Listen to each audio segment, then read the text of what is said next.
Crime ब्रांचकडून अभिनेता सैफ अली खानच्या बंगल्याची तपासणी। बॉलिवूड अभिनेता सैफ अली खानवर काल रात्री चाकूने हल्ला झाला। मुंबईतील वांद्राच्या सद्गुरू शरण अपार्टमेंटच्या बाहेर क्राईम ब्रांचची टीम तपास करत आहे।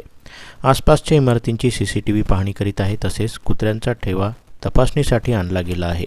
प्रसिद्ध बॉलिवूड अभिनेता सैफ अली खान याच्यावर एका व्यक्तीने काल रात्री चाकू हल्ला केला। यामध्ये सैफ अली खान गंभीर जखमी झाला असून त्याच्यावर लीलावती रुग्णालयात उपचार सुरू आहेत। वांद्रे पोलीस या प्रकरणाचा तपास करत आहे। समोर आलेल्या माहितीनुसार बुधवारी उशिरा रात्री ही घटना घडली असून हल्लेखोर चोर या ठिकाणाहून फरार झाला आहे। वांद्रे पोलीस या चोराचा शोध घेत आहेत। दरम्यान हाय सिक्युरिटी झोन असताना देखील सैफ अली खानवर झालेल्या चाकू हल्ल्यामुळे अनेक सवाल उपस्थित करण्यात येत आहे। याबाबत अद्याप पोलीस माहिती घेत असून त्यांच्याकडून या घटनेसंदर्भात तपास सुरू आहे। समोर आलेल्या माहितीनुसार बॉलिवूड अभिनेता सैफ अली खान याच्यावर खारवांद्रे परिसरातील घरात घुसलेल्या चोराने चाकू हल्ला केल्याची प्राथमिक माहिती समोर आली आहे।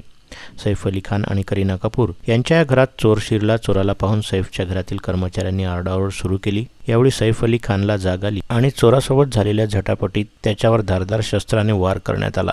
यामध्ये सैफ अली खानला दुखापत झाली असून यावेळी हल्लेखोर तेथून पसार झाला। यानंतर तत्काळ मुंबईतील लीलावती रुग्णालयात सैफ अली खानला दाखल करण्यात आलं। मुंबई पोलिसांनी या घटनेची गंभीरतेने दखल घेतली असून हल्लेखोराला शोधण्यासाठी मुंबई गुन्हे शाखेचे पथक कामाला लागले आहे। माध्यमात आलेल्या माहितीनुसार सैफ अली खानवर धारदार शस्त्राने वार केले गेले। यामध्ये त्याच्या हाताला आणि पाठीला गंभीर दुखापत झाली असून छोटे ऑपरेशन देखील करण्यात आले। त्यामुळे आता त्याची तब्येत ठीक असून त्याच्यावर पुढील उपचार सुरू असल्याचे सांगण्यात येत आहे। दरम्यान पोलिसांना हल्ल्याची माहिती मिळताच त्यांनी सैफच्या घरी धाव घेतली। तत्काळ चौकशी सुरू करण्यात आली।